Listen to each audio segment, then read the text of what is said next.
Evening, তোমরা কেমন আছো? আমি খুব খুব ভালো আছি। আজকে আমি মিনি ব্লগ করছি আমার দুই ছোট্ট বোনের জন্য। আমার দুটো পাগলি, একটা হচ্ছে রিয়া আর একটা হচ্ছে বর্ষা।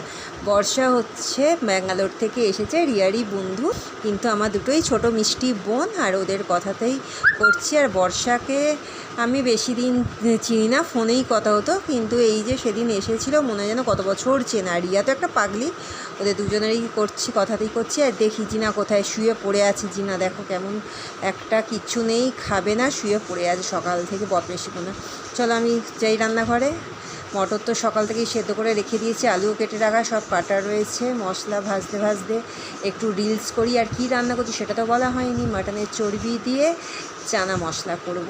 আমার ছোটো ভাইয়ের খুব ফেভারিট এই রান্নাটা, মানে মাটনের কিমা দিয়ে চানা মশলা বা চর্বি দিয়ে। এগুলো মেজো ভাই খায় না, আর ও তো ঝাল একেবারেই খেতে পারে না,